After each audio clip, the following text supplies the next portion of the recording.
Welcome to my channel. ഇന്നൊരു അടിപൊളി മുരിങ്ങയില തോരൻ്റെ റെസിപ്പിയാണ് കേട്ടോ. അതിനായിട്ട് ഞാനിവിടെ ആദ്യം തന്നെ ചെറിയുള്ളി കുറച്ച് കട്ട് ചെയ്തെടുത്തിട്ടുണ്ട്, ചുവന്ന മുളക്, കറിവേപ്പില, പിന്നെ നമ്മൾ മുരിങ്ങയില ചെറുതായിട്ട് അരിഞ്ഞതും അതുപോലെ തന്നെ ഒരു സവാള ചെറുതായിട്ട് അരിഞ്ഞതും എടുത്ത് വെച്ചിട്ടുണ്ട്. പാൻ ചൂടായതിന് ശേഷം എണ്ണ ഒഴിച്ചു കൊടുക്കുക. വെളിച്ചെണ്ണയാണ്, അതിലേക്ക് കടുക് ഇട്ട് കൊടുക്കുക. അതൊന്ന് പൊട്ടി വരുമ്പോൾ നമുക്ക് എന്ത് ചെയ്യാം, നമ്മളിവിടെ എടുത്ത് വെച്ചിരിക്കുന്ന ചുവന്ന മുളകും അതുപോലെ തന്നെ കറിവേപ്പിലയും കൂടി അതിലിട്ട് കൊടുക്കാം. കറിവേപ്പില ഞാൻ ജസ്റ്റ് 2 എടുത്തു എന്നേ ഉള്ളൂ കേട്ടോ. തോരൻ അങ്ങനെ മുരിങ്ങയില തോരൻ കറിവേപ്പിലേൻ്റെ ആവശ്യമില്ല. പിന്നെ നമ്മൾ അതിലേക്ക് എന്ത് ചെയ്യാം, ചെറിയുള്ളി ആഡ് ചെയ്ത് കൊടുക്കാം.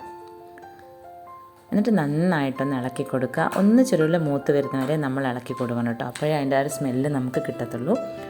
പിന്നെ നമ്മൾ ഇതിലേക്ക് എന്ത് ചെയ്യാം, നമ്മൾ കട്ട് ചെയ്ത് വെച്ചിരിക്കുന്ന സവാളയും അതുപോലെ തന്നെ മുരിങ്ങയിലയും കൂടെ ആഡ് ചെയ്ത് കൊടുക്കാം.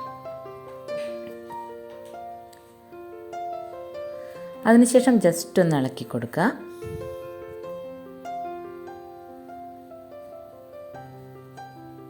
നന്നായിട്ടൊന്ന് ഇളക്കി കൊടുത്തതിന് ശേഷം നമുക്കതിലേക്ക് ആവശ്യത്തിനുള്ള ഉപ്പും അതുപോലെ തന്നെ അല്പം മഞ്ഞൾപ്പൊടിയും. നമ്മളെപ്പോഴും ഇലയുടെയൊക്കെ തോരൻ വെക്കുമ്പം ഉപ്പ് അധികമാവാതെ നോക്കണം കേട്ടോ, കുറച്ചിട്ട് കൊടുത്താൽ മതി. പിന്നെ വേണമെങ്കിൽ നമുക്ക് ആഡ് ചെയ്യാമല്ലോ. അപ്പോൾ നന്നായിട്ട് അതൊന്ന് ഇളക്കി മിക്സ് ചെയ്ത് കൊടുക്കുക. അധികം വേവോ കാര്യങ്ങളോ ഒന്നുമില്ല, ജസ്റ്റ് ഇതെന്താവും സെറ്റായി എടുക്കാൻ വേണ്ടി ഒരു മിനിറ്റ് നമുക്ക് ജസ്റ്റ് ഒന്ന് അടച്ച് വെച്ച് കൊടുക്കാം. ഇനി അതിൻ്റെ ടോപ്പ് മാറ്റിയതിന് ശേഷം ഒന്ന് ഇളക്കി കൊടുക്കുക.